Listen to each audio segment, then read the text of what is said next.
I give the floor to Osama that wants to make some final observations. Thank you very much, Andrea. I'd like to stand up if it's okay. I feel more comfortable like this.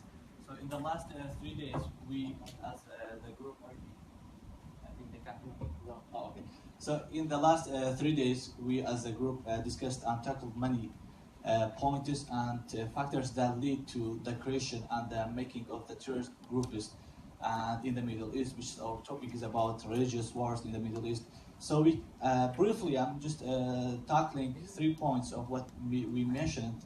And first point is terrorist organizations, and which is ISIS is now the main player in the Middle East, is basically the creation of the social injustice that has been happening in Iraq after the US invasion, especially.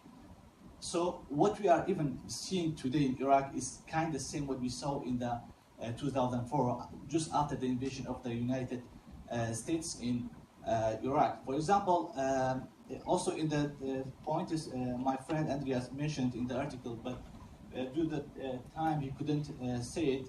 One of the points was just after the invasion, mostly the Iraqis that helped US soldiers and ground troopers were most of them Shias. And because of this, the Sunni groups, majority of them, like they were fighting against US troops, also were fighting against Shia troops at the same time.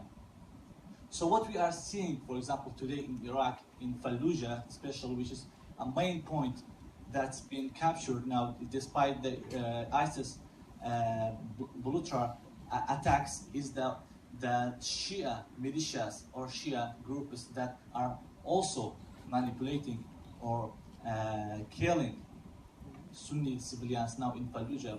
So it's kind of same, kind of what we are seeing is revenge that's happening in after the US invasion.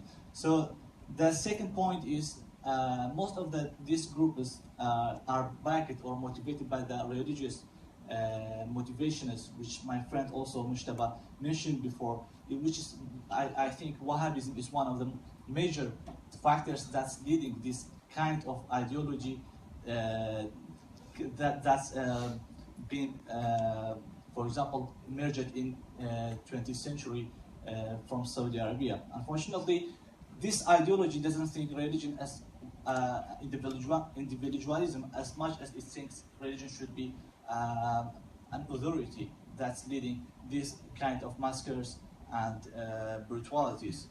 My final point is that as we came in the conclusion, I heard one of my colleagues here said a briefly great quote that I'd like to end it by it, which he said, no religious movements can't be political. So all religion movements are political. Thank you very much.